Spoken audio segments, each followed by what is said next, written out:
They literally have, if you think about it, we literally have a 1700, 1800 slavery enactment center. We have that. It's called Angola. We have the That's a oldest constitution. slavery enactment center. Yeah, slavery enactment center. That's what that is. We That's live under like one of the Universal oldest Studios. constitutions in the world. One of the oldest constitutions in the world that was written by slavers. And people take this to heart. That's why I don't. These people, oh, I stand for the U.S. Constitution. I stand. What? You talking about the Constitution that they had to fucking revamp some amendments just to redo fucking slavery? Get the fuck out of here.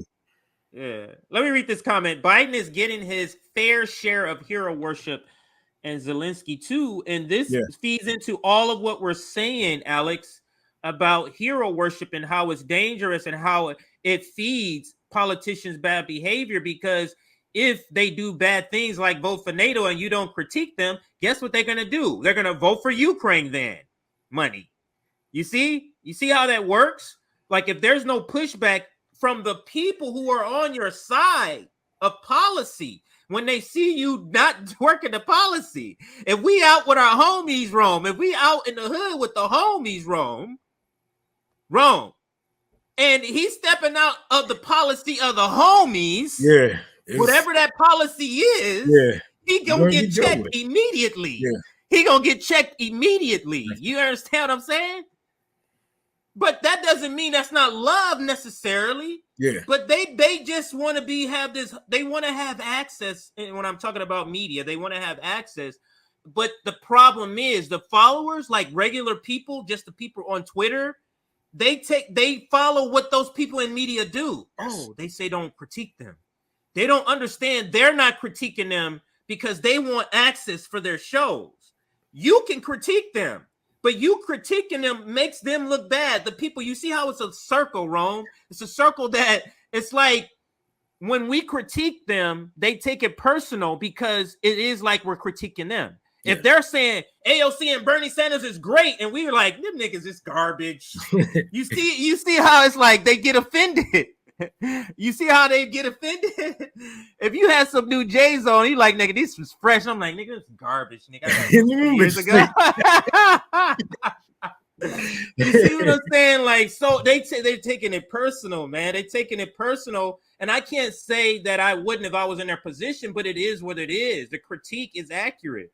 We have them funding NATO, funding the imperialist core. And why was NATO, like people always trying to get this, trying to paint NATO as some type of, cousin to America, some savior? No. Why was NATO put together? Who was the heads of NATO? Name them. Name them. Who do these people worship? Name them. Don't just say NATO like it's just some group. No, that's why we call ourselves Marxist-Leninists. If we're going to call ourselves communists, because we know where the teachings came from. Who put NATO together? Why was NATO put together? To take down what? Who? To establish what? Okay. White supremacy. To take down communism, to take down socialism. They have been waging war on fucking black and brown communities. Black and brown countries since they have been established. Why are you standing for them? How can you, what the fuck? I can't back no shit up like that. I can't even pull nothing out the hat to say, well, they did it because, well, damn, it's not midterm, it's not voting time. They didn't compromise on anything. They just gave billions of dollars away to fucking Nazis. Billions of dollars away that would have gave you health care. Enough money that would have gave you guys health care and your children free lunch. They just sent it off. Didn't have anything to say. At least Bernie Sanders used to be like this back in the 90s. This is horrendous. We are sending millions of dollars out to another racist country when our children here starve today. At least we used to get that. These motherfuckers just don't care no more. And we got this fucking milk dud head ass motherfucking Jamal Bowman talking about, you're not on my, man, I wish I was there. I would have threw a shoe ass punk ass. You on mute, bro. Oh, my bad. I said he's pretty. I just said he's pretty terrible, man. It's he's terrible. But let me bring this clip of J. Cole, rapper J. Cole, and he spits a little truth here about minimum wage, about what we're paid per hour. And I'm making the connection to how they just laid down for the minimum wage fight. They said, oh, parliamentarian, and they just kind of withered away to the side. There was no pushback. They didn't mount any sort of protest. They didn't mount any sort of movement.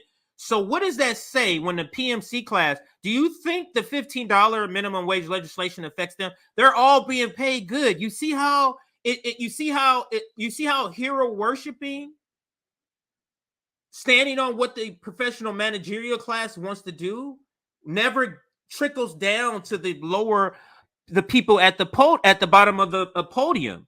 And that's who J. Cole's speaking about here, about what is your time worth. Now, the squad, progressives, AOC, what pushback did they give about this $15 parliamentarian and the shenanigans that went around, not including the $15 minimum wage?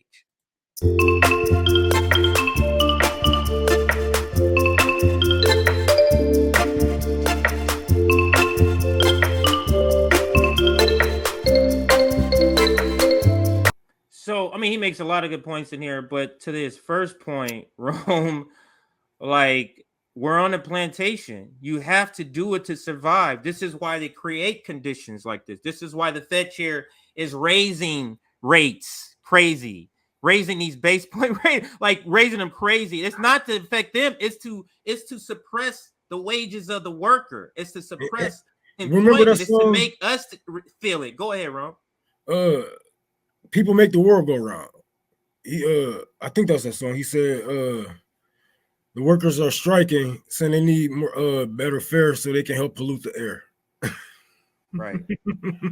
And you see, we all on that plantation, but if it's up to us to stay on this hamster wheel of, okay, I can either work this shitty job, work this shitty way all my life, you know what I'm saying, and just die, or sell my people out and make it, or liberate my people and make it with my people. We got to stop thinking and with the individual mindset of getting $1 million. It's not about getting $1 million, $5 million.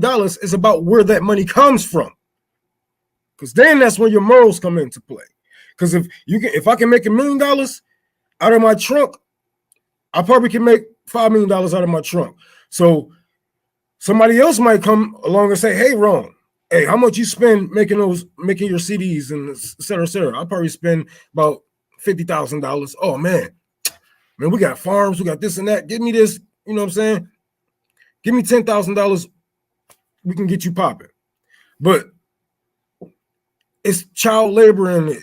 It's slave labor in it. It's low wages in it. It's people working hours on end just to get your name out there. And they're not getting their fair share. You can't. It's not about what does success mean? What is luxury? What is luxury, right?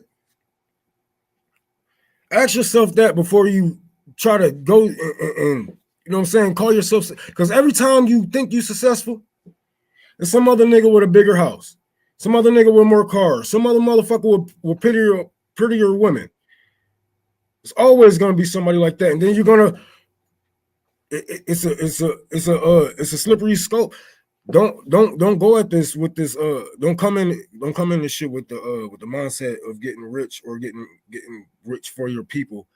It's all about bailing out your people, getting your people out of the situation that they are in all together. You know what I'm saying? We don't throw down the ladder. We build the ladder. We don't throw down the rope. We tie, you know what I'm saying, shit together and make a rope, and we all pull each other up together. We all help each other up. That's the only way it's gonna make it. Because guess what's gonna happen if a motherfucker become successful? Y'all help me build this fucking rope. I pull myself up. This nigga at the top, like, hey, you might want to cut that rope because some motherfucking shicey at the bottom. You know what I'm saying? We do it different up here, and that's where you get that attitude of your celebrities coming from the hood, and they never come back, or they turn it back on the people.